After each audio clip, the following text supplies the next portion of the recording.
Welcome. I'm Dan Torello with the Kluge Center at the Library of Congress. Our program today is titled China's Economic Expansionism, Threat or Opportunity? Carla Freeman will be moderating this conversation. She is Associate Research Professor of China Studies and the Executive Director of the Foreign Policy Institute at the Johns Hopkins School of Advanced International Studies.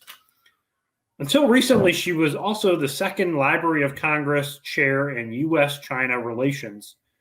This is a program funded by the Carnegie Corporation of New York.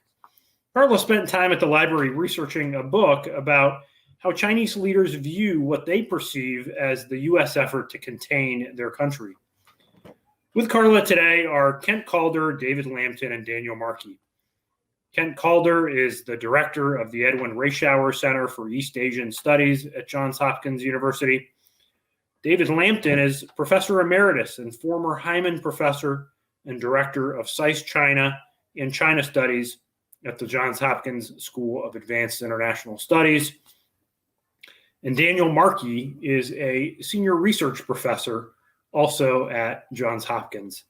Kent, Daniel, thank you for joining us today. David will be joining us a little later in the program, so we will welcome him at that time. Carla, over to you. Thank you so much, Dan. It's really a great pleasure to be joined for this Library of Congress Kluge Center program by two extraordinary scholars from Johns Hopkins School of Advanced International Studies, SAIS. In addition to the distinguished credentials and work that they do at the school that you mentioned, we're especially fortunate to have them here today, not only for their expertise, but because they both produced recent path-breaking books that suggest new paradigms or new perspectives on China's economic rise or expansionism that I think challenge conventional wisdom and draw conclusions that have critical bearing on U.S. policy. And that will have implications for the nature and the balance of global power in the international system going forward. Kent, Professor Calder's acclaimed book, Supercontinent, The Logic of Eurasian Integration, which was published, I believe, in 2019, sets China's economic rise and the growing interdependence of Eurasia.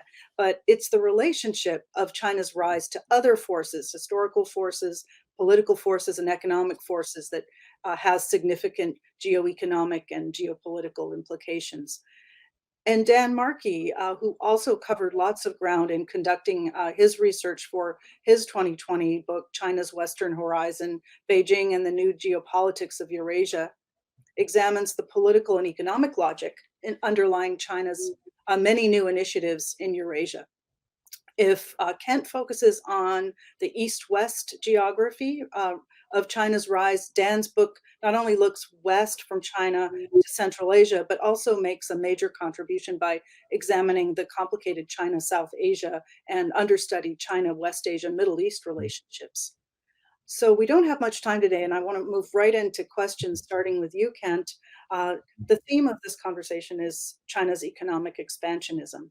So my first question is a simple one. What can people learn from your book about that topic? Well, thank you very much, Carla. It's a real pleasure to be involved in this important program, and you have been doing very important things at the Library of Congress. I think there's four major points that are relevant to this topic of Chinese economic expansionism that I make in my book. The first of these is geography matters. China's in the center of populated Eurasia, and it borders 14 countries. The US, of course, borders too and has oceans, large oceans on either side. The second point, connectivity matters. When China is weak, connectivity means others can pressure China more, as was true during the first half of the 20th century in particular. When China is strong, connectivity helps it to expand and creates stronger temptations for that. BRI, which promotes connectivity through infrastructure, is thus, I think, a rational, highly rational grand strategy for China, as long as it's concentrated on Eurasia. And of course, there's indications that it has expanded, perhaps overexpanded as well.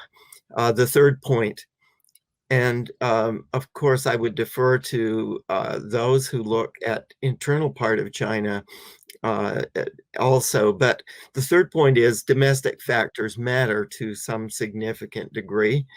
Basic industries like steel, for example, China is by far the biggest steel industry in the world. They have overcapacity. They need markets. We've seen a lot of that in the trade dumping and so on here. So economic expansion in forms like BRI addresses that need. Second aspect domestically that I talk about is public corporations, huge ones like Costco in shipping, for example. They're massive in scale. They have strong, in many cases, global competitiveness, partly just because of their size, and then the heavy government support that they get in many cases as national champions. And then two, expansionist programs like BRI serve institutional interests of domestic groups. In some ways, the PLA, in some ways, the Communist Party of China. I'll defer to those who focus on the domestic side on those issues. But I think the broad general argument that we see is usually that stresses the domestic side of China's expansionism. But the key point I would like to make is really the fourth of these, and that is that outside opportunities create the space for China's rise. It's not only an aggressive China or a dynamic China in one way or another, it's the external circumstances and the vacuums. The first of these, the collapse of the Soviet Union at the end of 91. It opened Central Asia and areas west to China, and I'm sure Professor Markey will talk more about that. Secondly, the birth of the new Europe through the expansion of NATO and the European Union during the Clinton and Bush 43 administrations. This, of course, created in some ways a two-tier system within Europe. The older, more affluent leaders, Britain and France in particular, and then the new countries that were in transition. Eastern Europe in some critical ways, also Germany, that had long-standing networks and synergistic economic interests with China. The 2008 global financial crisis, the world relied on Chinese stimulus, and that stimulus prepared the basis for BRI. The Crimean crisis of 2014, it estranged Russia from Europe and forced it into the arms of China. So the external circumstances that China faced that gave it opportunities to be expansionist. I think we certainly, in thinking about China's rise, we have to remember those, which leads me to the final one that was slightly after my book. It came out from Stanford in 2019, but the COVID crisis of 2020, I think, also fits that pattern. China is the only major economy that's growing, but it's growing in a world of course, tragedy and chaos as a result of the COVID crisis. And so that is fueling, I think, new forms of Chinese economic expansionism and political pressures that we need to deal with today. Well, thank you so much, Kent. And I really want to come back to your last point about the world today and where China is headed and how the COVID crisis, the COVID pandemic may have affected some of the trends that you identified in your wonderful book.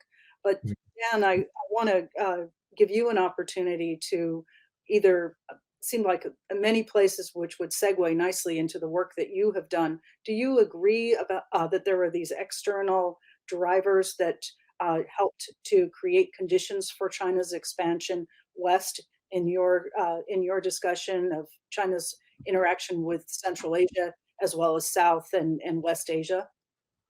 Well, Carla, first, in a word, yes, I do very much. And let me just also say it's great to be able to join you and Professor Calder, whose work, his earlier work prior to the book that he's discussing today, really kindled some of my early thinking that led to this book. So it's great to be able to come full circle in a sense. As this comes to fruition. But absolutely, as Kent was talking and describing kind of the opportunities, but he's thinking in a sense in grand historical sweeping terms of sorts of opportunities that have presented themselves to China that China has taken advantage of. My work actually does something similar, but perhaps on a slightly smaller scale and more focused timeline. Really emphasizing the economic, but also, I should say, political and even security situation and circumstances to China's west, as you noted, in South Asia, Central Asia, and the Middle East, where these opportunities present themselves, and China being in a position as a rising power, in many ways as a risen power, with the wealth and other resources, human resources, capital resources, and so on, to take advantage of these opportunities, is doing just that. But it's the setting of the stage by the other players of the region that my work really focuses on. So if to step back a bit, I mean, we are seeing a new type of economic statecraft from Beijing, even over the past decade. And I don't mean to diminish that. I think it's really important to appreciate that, yes, we've seen a kind of a secular trend of rising China and resources and wealth and capacity now over decades that contributes to a material shift in China's ability to influence its region and the world. But just over the past decade or so, as President Xi Jinping has been in power, we have seen a stepwise shift, I think, in China's willingness to take advantage of the tools and build out new tools of economic statecraft.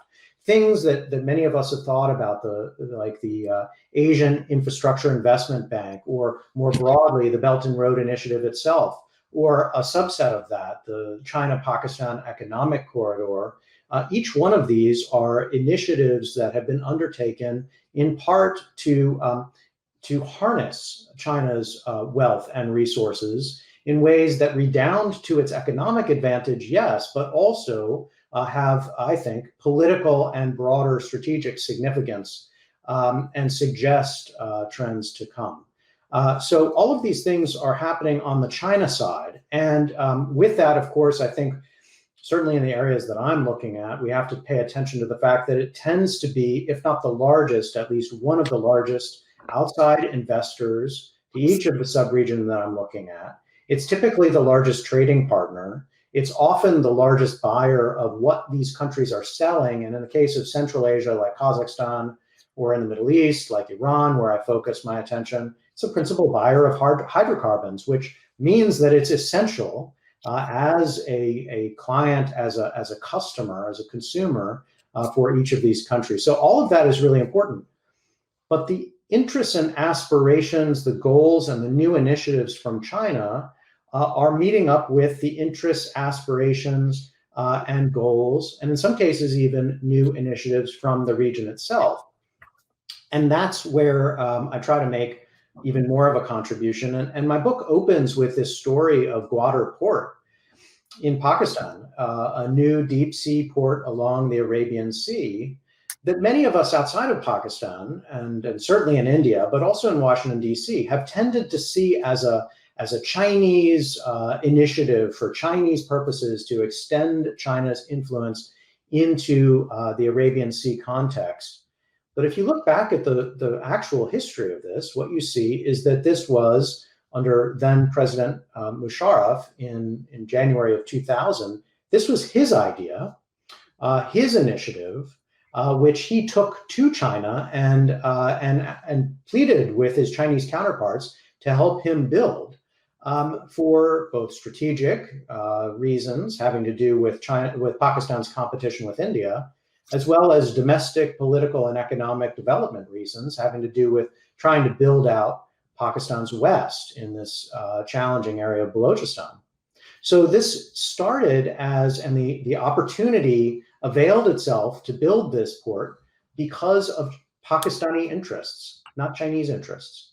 And I think that story is an important one. Now, as time went on, the building of this particular port didn't work so well, but also for reasons having to do not with China's interest or China's capacity, whether technical or financial, but with the ground realities inside of Pakistan, where this port was being built in a very difficult and remote location, surrounded by a domestic separatist movement, disconnected from national networks of roads or rails, which would make it a more viable commercial enterprise. And so in order to understand that early story, really over the past decade of the foundering effort to develop Gwadar Port, you have to look again at Pakistan's own internal realities. And then we see a rekindled effort to reignite and start up Gwadar again. And this too was the product of both Pakistani desires and a resurgent Chinese effort, which came about in the context of the China-Pakistan Economic Corridor. So if you put it all together, it is a story of push and pull and of the interconnectedness of Chinese interests and local interests. And that's the kind of story that I think we all need to pay much more attention to, whether at the macro historical level in the way that Professor Calder is doing, or in the narrow sense of the ebb and flow of everyday policy decisions in more of the way that I've been doing. Either way, it's really essential, and it's something that analysts here in the United States need to pay attention to. Yeah. Kent, I just want to give you an opportunity to comment on on some of what Dan said before we move on to another set of questions that we'd really like to be able to address.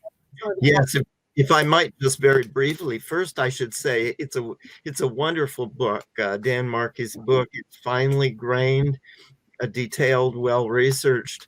And I think the broad point that the exigencies, the situation in local areas around the periphery of China draws China in and profoundly shapes the evolution of Chinese policies is certainly the case. As far as my research goes, I would agree very much with that point. And it also happens in other areas. I looked in greater detail at Europe, and I think in Eastern Europe, you can see some very parallel sorts of things happening. And they have, maybe just to complete that point, they have large potential implications because of the way that they connect China to new areas, strategically important areas that they weren't connected to before. Well, I want to turn to David Lampton, whom I'm going to call Mike. The name is Trends call him, and I worked with him for many years. His book that he fairly recently published with two junior colleagues from Southeast Asia, Selina Ho and Chung Chui Kwek, entitled Rivers of Iron, Railroads and Chinese Power in Southeast Asia, takes us to another part of the world where China is building connections. It draws on an incredible amount of field work in 7 countries, and it gives the reader a ground eye view of many of the projects that are unfolding, but then it also takes us analytically to a level that allows us to think about some of the what, how, and why questions I think that we all have about China's role in infrastructure development in particular. And of course, Kent has explored particularly Eurasia and the east-west dimension. Dan has looked to Central Asia and to the Middle East and South Asia, and I think you're focusing on Southeast Asia. And I wanted to give you an opportunity to relate what you learned about China's grand infrastructure plans for Southeast Asia to this question of China's economic expansionism. Well, thank you, and I'm glad to be with my esteemed former colleagues and current colleagues. So also, I can't help but think the Library of Congress and the great sinologist, staff researcher, Leo Orleans, that was there for many years. So this is a welcome opportunity. I think the first thing to say is we talk about the title of this panel's China's economic expansion. I would start out, and I think one of the major findings of the book is, not all the ideas in Asia come from China. And indeed, the idea of connectivity and building infrastructure, in this case, I look at high-speed rail and conventional speed rail. This was an idea that colonial powers had in the late 19th century and early 20th century. And then in the decolonialization and period after World War II, Southeast Asians early on thought about it. Even the Japanese in World War II undertook efforts to build railroads. So, and in fact, in the late 1990s, Southeast Asia asked China to get involved to a greater degree, and China said it didn't have the money, technology, and its priority was to build its own transportation. And it's really only in the period after the new millennium, 2000 on, China began to build its own railroad, a mass capital, and built the industry. And in a way, I think you can say China's responding to the demands and opportunities in Southeast Asia more than imposing some grand vision under BRI. That brings us to, I think, a second major finding in the book, and that is, what is the Belt and Road Initiative? And essentially, it's a national level vision of 6 economic corridors, one of which is Southeast Asia, where I'm looking at. And it's the idea of building all sorts of connectivity, providing the infrastructure for rapid economic growth. But BRI wasn't a plan. Then the entrepreneurial Chinese system kicks in, all the enterprises, all the provinces, and they begin to launch out into the world with many projects, some well conceived, some not conceived. Some get provincial funding, but not central funding. So it's really the story of a sort of general idea that China's entrepreneurial system jumps on. And then they present proposals and negotiate deals. I don't mean to say the central government is not involved, but it's reactive in many cases as well as initiatory. The final big idea, I think, germane to this, is that Southeast Asian countries, and I would say all the countries around China's periphery, are each a special case. And some of those countries respond favorably to what China has to say. Others are very leery. For example, I think Laos and Thailand, Malaysia are relatively responsive to this set of Chinese ideas. Vietnam is not particularly responsive to this set of ideas, at least as it pertains to China. So I think what I would really say is we are seeing a very complicated, entrepreneurial, sometimes rapacious Chinese system take advantage of opportunities, many of which the Southeast Asians themselves have been trying to promote for a long time. And that all the countries around China's periphery have a capacity to resist if they don't like the idea. So I think that's one set of ideas. Just the other, of course, is what does this imply for international development policy? What's the role of infrastructure in development? Should it come relatively later in the process or early on? And in terms of implications for US policy, China's built a very advanced industry since 2000, and it's done it through industrial policy. And what do we think of industrial policy? And are we going to need more of it to compete with China and other such similarly structured economies? So I think those are some of the main ideas, but we can't immobilize ourselves with the thought that China is just this juggernaut with no resistance capacity on the part of its periphery.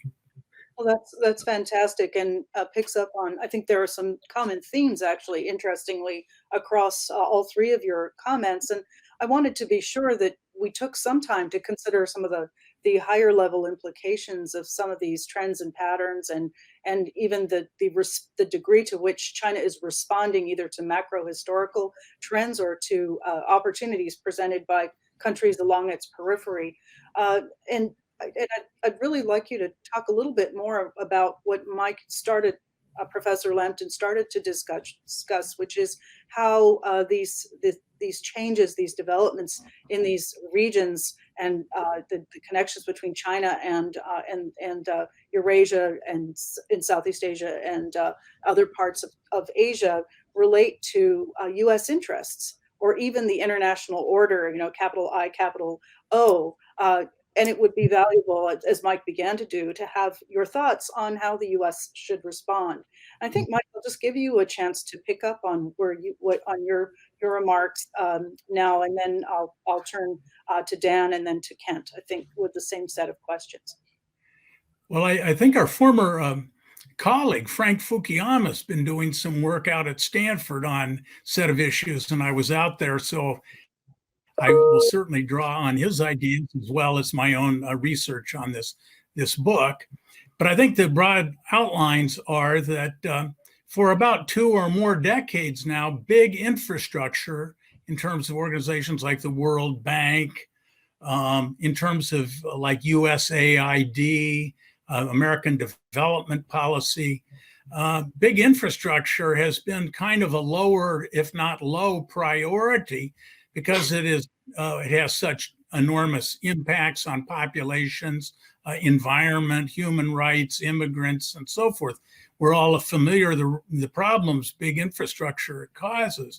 And so there's been more of a emphasis in the last 20, 30 years on capacity development and healthcare and education and governance concerns. And those are all, of course, worthy things, but we pushed infrastructure to the back burner. But there's a shared vision between China and the countries in Southeast Asia, and I think much of the developing world is that you have to build infrastructure if you want growth. And you're not going to get health, education, and all the rest if you don't have growth. So I think building infrastructure is going back up the priority list on international organizations and the United States. And indeed, in 2018, the US passed something called the BUILD Act. We created the International Development Finance Corporation in, I think it was 2020. And the World Bank is attaching more importance to this. The Asian Development Bank Institute just in 2016 put out a study entitled Connecting Asia, which signs on to this proposition. So I guess the long story short is, for a long time, infrastructure was, I don't want to say a totally back burner issue, but a subordinate issue, and it's surging towards the top. And the policy issue for the United States is, can we get involved? Do we want to get involved? How should we get involved? And how can we, let's put it this way, develop a balanced connectivity that's not totally dependent on China, but on the other hand, it creates a balance so everybody is not overly dependent on China.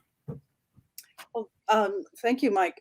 Dan, I think I'll try to narrow your question a little bit to ask you, about the impact of China's ties to the regions that you particularly explore. Do you see China's deepening connections and influence in those regions as, on balance, likely to favor greater stability, peace, or prosperity, or are they a source of new international strains? And how should the United States respond? Are there risks, or are there even opportunities for the United States? Yeah, it's a big question, but it is really at the center of, again, what I try to do in my book. And part of what I try to do is come up with a means of analysis that I hope can be used not only in the areas of the world that I focused on, but more broadly. And in relatively simple terms, what I try to do is answer that question, the question of whether China's role is likely to be stabilizing or destabilizing.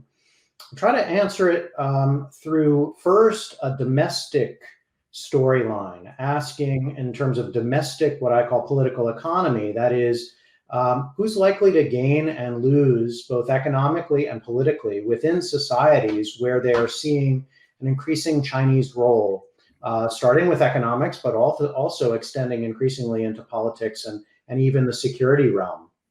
And so I asked that question specifically for Pakistan, for Kazakhstan, and for Iran, because I see these as critical, if not the critical, certainly important players in each of the subregions that I'm looking at, and where you are seeing rapidly evolving ties to China.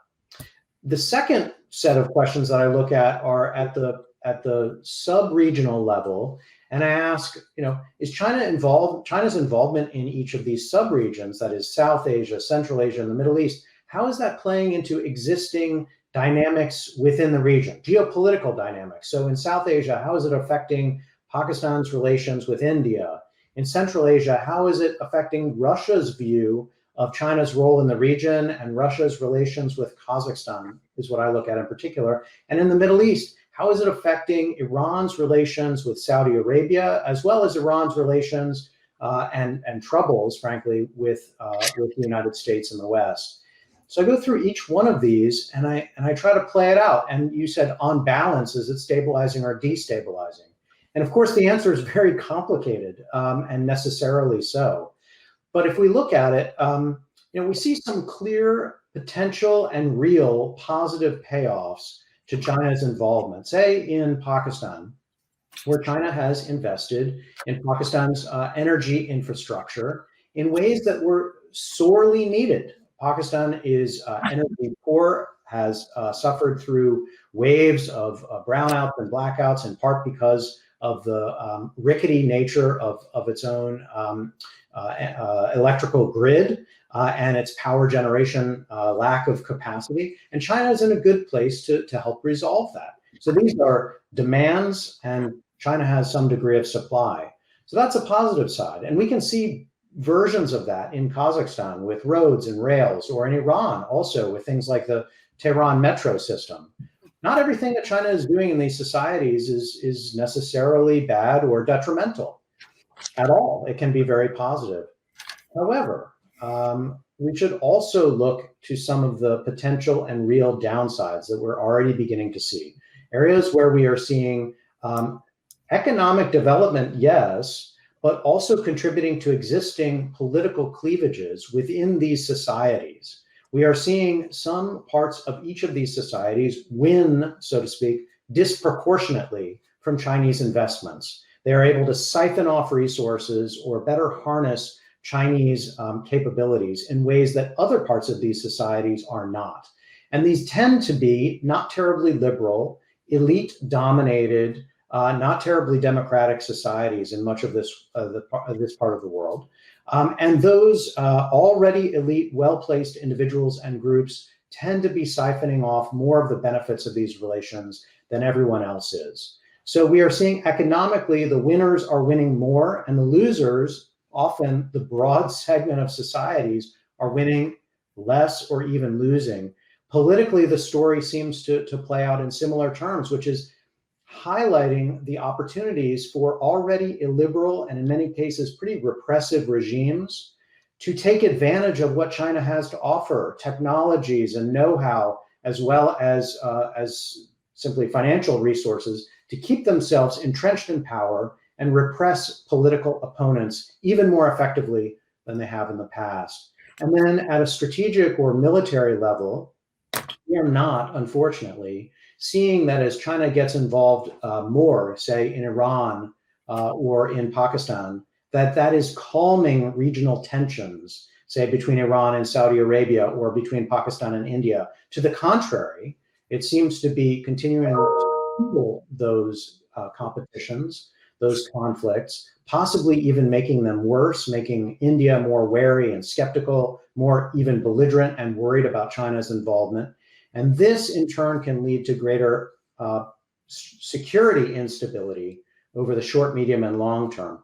So if you add it all up, you get, again, a mixed story, but one that looks troubling from at least my perspective, and doesn't necessarily lead to the conclusion that greater Chinese involvement in this broad region will lead to greater peace, greater harmony, or greater cooperation over time. Oh, thank you, Dan. Well, Kent, I mean, Professor Calder, your book is describing nothing short of a systems transformation, the potential emergence of this new supercontinent. Is this a rival to the U.S. supercontinent and its hegemony? What does it mean for American leadership in the transformed global system that you see as emerging?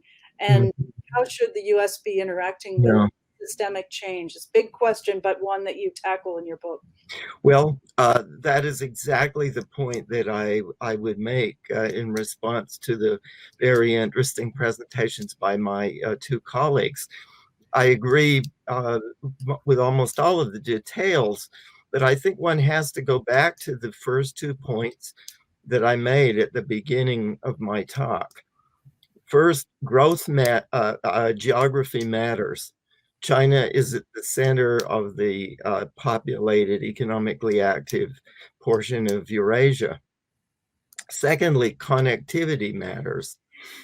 By its nature, even if it's not strategic, and I agree with what both colleagues and I made that point myself, much of what China did, and I would say particularly up to maybe 2015 or so, I think China's been getting more strategic.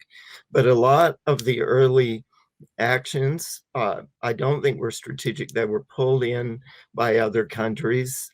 Certainly, Professor Lambton particularly, certainly, and I defer to the real specialists on China, the local governments, all kinds of domestic forces made this, in a sense, a rather chaotic and spontaneous process. But the point I would come back to is that connectivity itself benefits China because of its location. And so this isn't simply a matter of growth or stability, domestic stability. It's also a matter of the potential transformation of the global geoeconomic structure. Because of China's location, because of the importance of connectivity, and because that's exactly what BRI is focused on. And recently it's gotten some rather strategic dimensions. I've recently been looking, for example, at a submarine infrastructure, the cable networks around the world that handle 95% of the world's internet.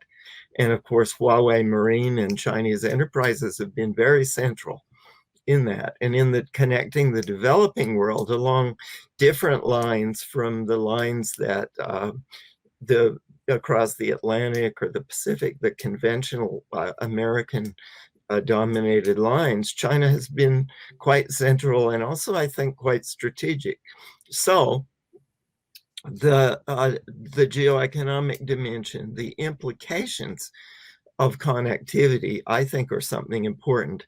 The one that I looked at in my book particularly was Europe, and particularly Eastern and Central Europe. And I think the EU, the agreement that was recently concluded between the European Union and China in December, just last month, before the Biden administration came in, shows this point in operation. The Europe's role in the global system is quite strategic. It's important in technological terms. And President Xi is said to have made some major concessions to get this agreement, which I think is an important one that shows the implications systemically in world affairs. It means, I think, things like new dialogues with people that we haven't been thinking about in the context of China policy. And I know that China specialists have a dialogue in Stockholm with the Europeans and so on. But those kind of things, it seems to me, a dialogue between Europe and the United States about China, a parliamentary exchanges and dialogues. The European Parliament will have to ratify, for example, the EU-China investment treaty. Does it give sufficient concern to labor relations, to human rights, to considerations of that sort? Those kind of things will need to be debated, and dialogues between Europe and the United States that at least raise those issues, it seems to me, are important. And also allies, of course, President-elect Biden has been stressing this. It seems to me a very important point.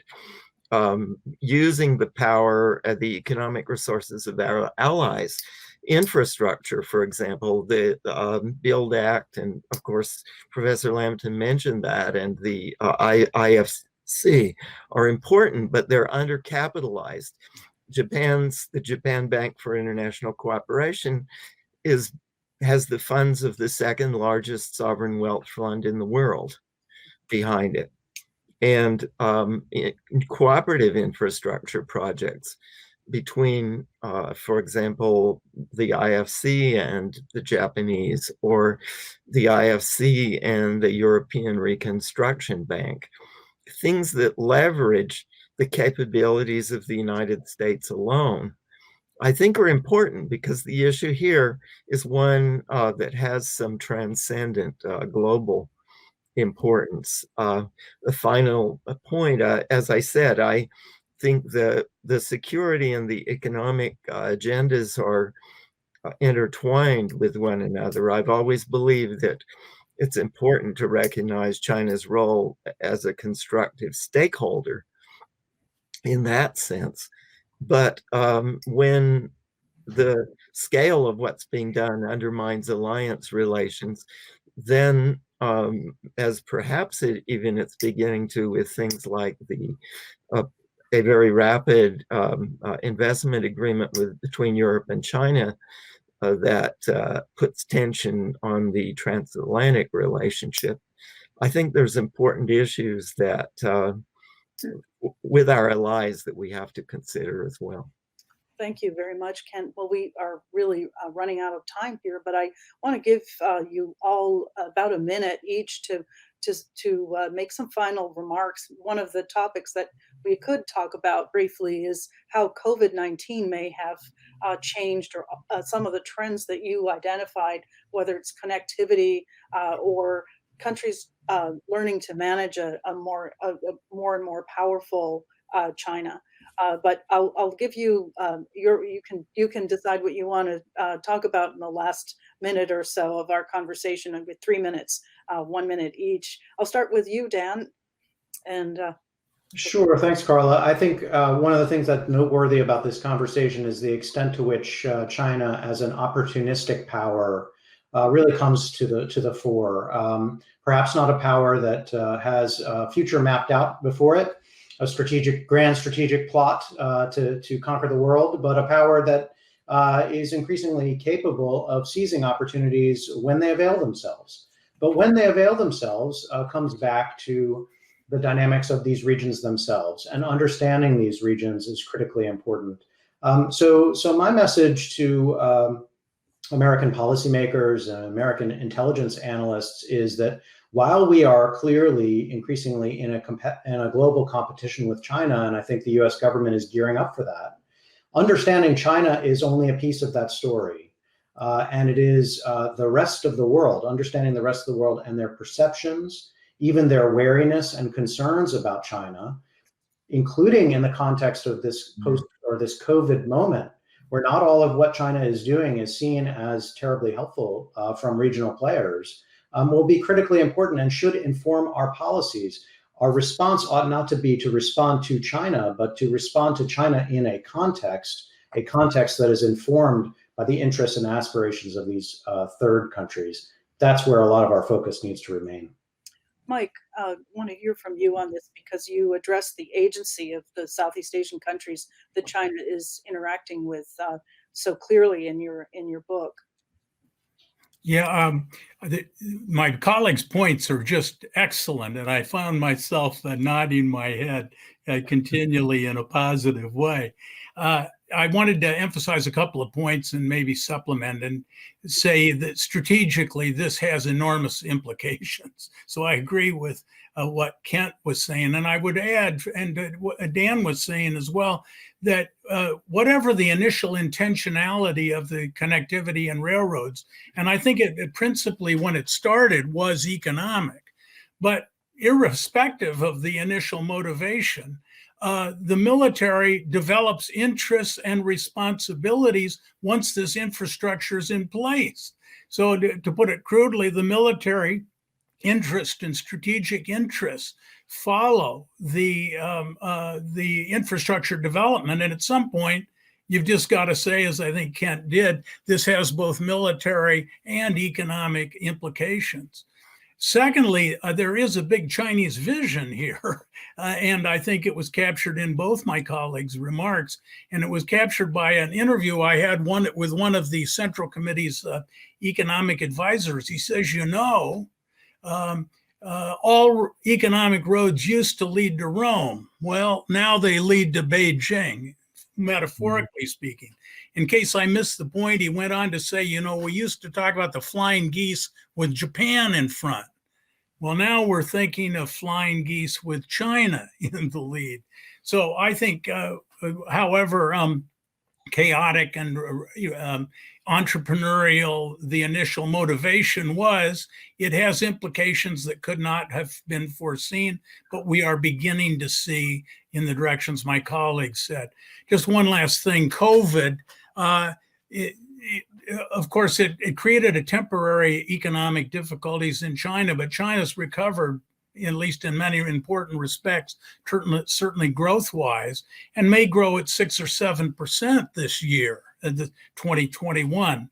And so I think it'll have some effect, but don't count on China stumbling it, just before it gets to the finish line, so to speak. I think China is got a lot of competitive capacity there. And so I guess I would just say that we, the West and policymakers in the United States, have to realize the enormity of this development and come up with responses. And how we're going to do that, given our big agenda of other issues, where does this fall on the agenda items of even security issues for the new administration? So anyway, I've enjoyed very much the opportunity to speak with my colleagues. Mm-hmm. Kent, I want to give you a chance to make a final set of comments. Well, thank you, Carla. I have to say, this has been an absolutely fascinating discussion. I've learned tremendous amount from all of my colleagues. As an American, and all of us as Americans, I think if we look back on our history, we realize that infrastructure can be the driver of major geopolitical change. The Transcontinental Railway, the way that it unified America, the Panama Canal, the way that it connected the Atlantic and the Pacific, and helped to lead to an era of American global preeminence. So the issues are large here that we're talking about. What do we do about this? I think it's been said by my two colleagues, I don't want to belabor, but understanding that China is just part of the story, the crucial, the driving part, but just part, as Dan Markey was saying, and that we need to respond to China in context. And of course, many of those details in the Southeast Asian case, of course, and the implications for international finance, Professor Lambton's talked about in detail. To me, 3 prescriptions. I think more dialogues with allies of various kinds is one.